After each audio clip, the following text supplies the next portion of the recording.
एक पुरानी कहावत है कि खरीदार होशियार रहो। मतलब जब भी आप कुछ खरीदते हैं तो बड़ा खतरा मोल लेते हैं। फिर भी आजकल हम चीजें खरीदते समय जागरूक नहीं रहते, खासकर जब हम व्यंजन और फास्ट फूड वाली रेस्टोरेंट से खाना लेते हैं। हम उन पर भरोसा करते हैं और मानते हैं कि उन्हें हमारे स्वास्थ्य की चिंता है। अधिकतर को होती भी है, लेकिन चीजें हमेशा योजना के मुताबिक नहीं चलती। पेश है कुछ पकवान जो रेस्टोरेंट कर्मचारियों के हिसाब से नियम।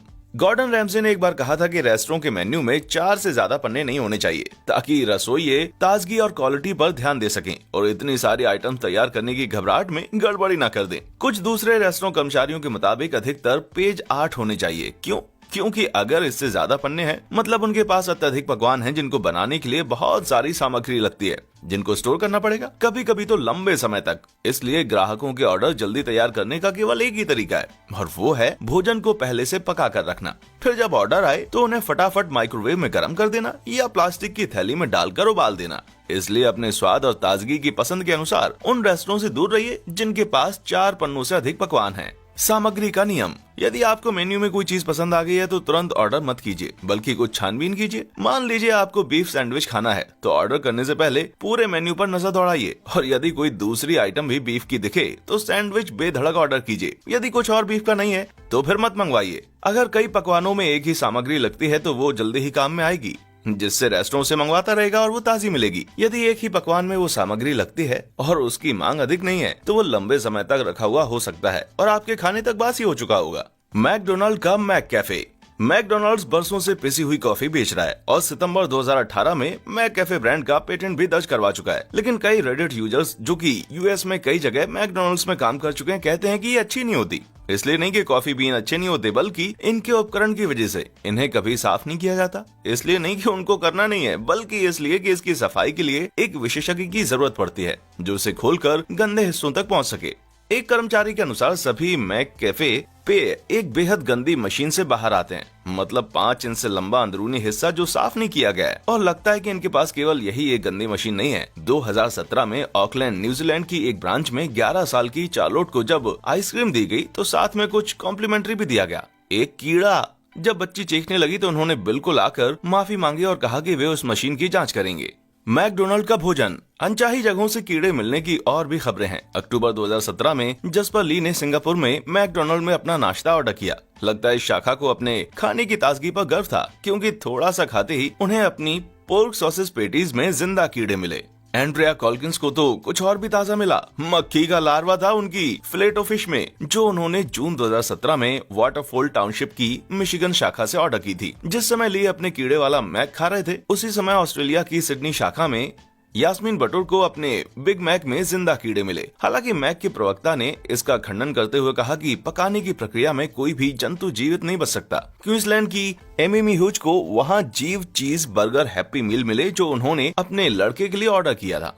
मैकडोनाल्ड्स ने इसे फिर से झुठलाते हुए कहा कि एक बार भोजन उनके रेस्टोरेंट से बाहर हो जाता है तो कोई उनकी जिम्मेदारी नहीं रहती। एकदम घिनौने से थोड़ा हटकर बात करें तो कर्मचारियों की एक और सलाह है, क्योंकि मैकडोनाल्ड जो कि जोर बर्गर पर ही होता है, वो फटाफट कब जाते हैं और ज्यादा देर तक ग्रिल पर पड़े रहकर धूल नहीं खाते। लेकिन चिकन और मछली के मामले में ऐसा नहीं है। उनको इकट्ठा सुबह ही तैयार कर लिया जाता है और यदि कोई ऑर्डर नहीं करता तो वो लंबे समय तक वहीं पड़े रहते हैं। उनकी मैक रिब दिखने में अच्छी है और स्वादिष्ट भी, लेकिन शाखा में पहुंचते समय वो ऐसी नहीं होती, बल्कि जमी हुई अवस्था में होती है और कंक्रीट के ब्लॉक जैसी दिखती है। टाको बेल का मीट। गत वर्षों में टाको बेल को काफी निंदा झेलनी पड़ी है, जिसमें यह आरोप भी शामिल है कि ये मांस में गठन के लिए रेत मिलाते हैं और इनके व्यंजन में 36% बीफ रहता है, बाकी 64% रहस्यमय सामग्री रहती है। चलो अच्छा, अब ये तो पक्का हो चुका कि वो मीट असली वापरते हैं, लेकिन किस तरह का, ये एक अलग मामला है। हर फ्रेंचाइज में ये जिस अवस्था में पहुंचता है वो प्लास्टिक में लिपटे हुए जिंजर ब्रेड के आटे जैसा दिखता है। शुक्र है कि इसे पकवान में मिलाते ही ये एकदम अलग दिखने लग जाता है। सबवे की मीट। एक पूर्व कर्मचारी के अनुसार भुने हुए बीफ में इतने प्रिजर्वेटिव्स होते हैं कि खाना सतरंगी चमक से भर जाता है। कोल्ड कट्स भी कुछ बेहतर नहीं है। ये सिरप के रूप में नजर आते हैं और ऐसे बाजते हैं जैसे आपके शरीर का वो अंग जहां से मल निकलता है। ब्लैक फॉरेस्ट हेम की हम बात करें तो पास से देखने पर इनमें सुअर के छोटे बाल दिखेंगे। एक व्यक्ति जिसने वहाँ 2 साल काम किया है बताया कि इनमें टूना और सी फूड के लेबल पर लिखा होता है कि इनमें डॉल्फिन और कछुए का गोश्त नहीं है, लेकिन 2012 में वो लेबल गायब हो गए। हालांकि इसका मतलब ये नहीं है कि वे अब डॉल्फिन और कछुए का गोश्त उपयोग करते हैं। इसका मतलब सिर्फ ये है कि किसी को पक्का नहीं पता कि अंदर है क्या। वेंडी की चिली। कई कर्मचारियों का दावा है कि चिली बिल्कुल ताजी नहीं है, तो इसे बनाते कैसे हैं? कर्मचारियों की ऑनलाइन पोस्ट से ये ज्ञात होता है कि पुराना सूखा हुआ मीट ग्रिल से कुरेद कर इकट्ठा किया जाता है। इसमें एक्सपायर्ड मीट भी होता है। इसको फ्रिज में तब तक रखा जाता है जब तक चिली बनाने लायक नहीं हो जाता। फिर इसे काट कर चिली सॉस डालकर और उबाल कर वार्मर पर रख दिया जाता है। लेकिन आप पूछेंगे कि क्या ये सूख नहीं जाता? जी बिल्कुल, लेकिन उन लोगों के पास इसका सरल उपाय है, बस इसमें और पानी मिला दो। बेसबॉल पार्क के हॉट डॉग।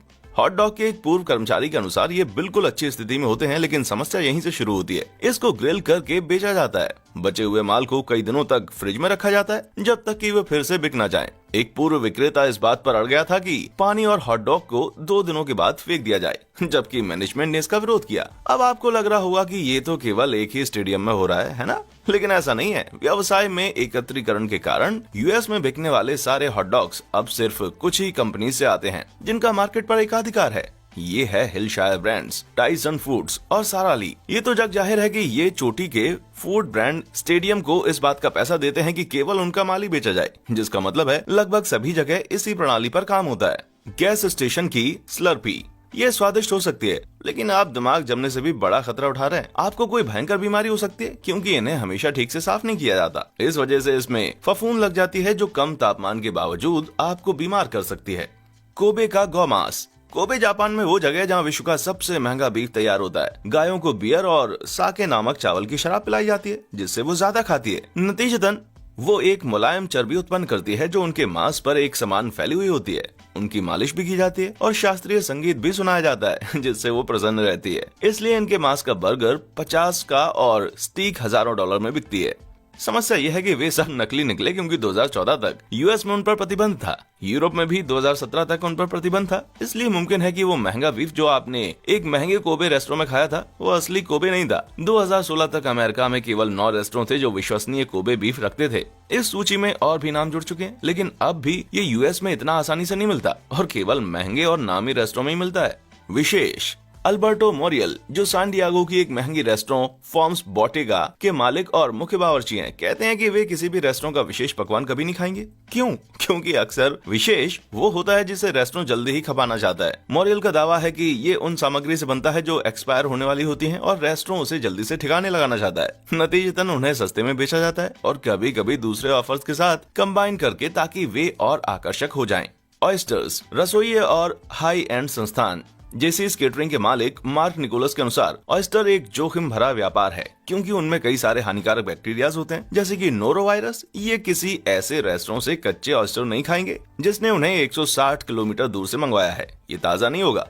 हाँ, यदि रेस्टोरेंट समुद्र तट के पास है और सी फूड के मामले में उसकी साख है, तो वे विचार कर सकते हैं। यदि इनको ठीक से हैंडल नहीं किया गया या फिर स्टोर नहीं किया जाए तो ये स्वादिष्ट पकवान आपकी जान भी ले सकते हैं। तो बेहतर है कि इसमें सावधानी बरती जाए। कॉम्प्लीमेंट्री ब्रेड और स्नैक्स। हालांकि कुछ रेस्टोरेंट में परोसे हुए कॉम्प्लीमेंट्री ब्रेड ताजे और सीधे ओवन से निकले हुए होते हैं। सभी में ऐसा नहीं होता। ये निर्भर करता है इस बात पर कि ब्रेड ओवन से निकाले कब गए थे, वरना ब्रेड का बास्केट फ्रेश नहीं है। यदि एक टेबल ने अपने हिस्से के ब्रेड पूरे नहीं खाए तो बचे हुए वे आपके बास्केट में रख देते हैं। कुछ रसोइयों के अनुसार ये बात आम है कि आपको परोसे हुए ब्रेड दिन भर सभी टेबलों पर घूमते हुए आपके बास्केट में पहुंचे हैं। इसका मतलब उनमें कॉम्प्लीमेंट्री कीटाणु भरे हुए होंगे। यही बात लागू होती है बारों में दिए जाने वाले चखने, नट्स और प्रेट्जल पर। अधिकतर महंगे बार इसे खुले में नहीं छोड़ेंगे, क्योंकि उनके महंगे रसोइये ये नहीं चाहेंगे कि ग्राहक मुख्य भोजन मंगवाएं बिना चखने से ही पेट भर लें। लेकिन जिनके कटोरे खुले हैं और कॉम्प्लीमेंट्री स्नैक्स से भरे हुए हैं, उनमें नमक के भंडार के अलावा और कुछ भी है, कीटाणुओं का भंडार। जरा सोचिए उस पर कितने लोगों के हाथ रखे होंगे, और जो खत्म नहीं होता उसे संभाल कर रख लिया जाता है अगले कस्टमर्स के लिए, कभी कभी तो अगले दिन के लिए। हाउस सलाद।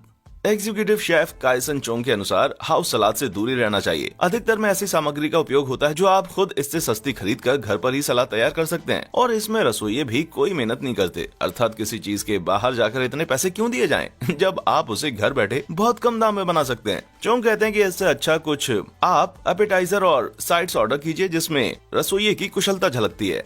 कावियर। ये व्यंजन वैसे ही बहुत महंगा है, क्योंकि ये हर साल दुर्लभ होता जा रहा है। शेफ टिम केरी के अनुसार रेस्टोरेंट इसकी कीमत इतनी बढ़ा चढ़ाकर लिखते हैं कि ये उतने पैसे जितना होता ही नहीं है। यदि आपको वास्तव में कैवियर पसंद है तो पैसे बचाकर उन्हें किसी रिटेल शॉप से खरीद लीजिए और बचे हुए पैसों से किसी अच्छे रेस्टोरेंट में खाना खाइए। बस वहाँ जाकर कैवियर ऑर्डर मत कीजिए। बर्फ।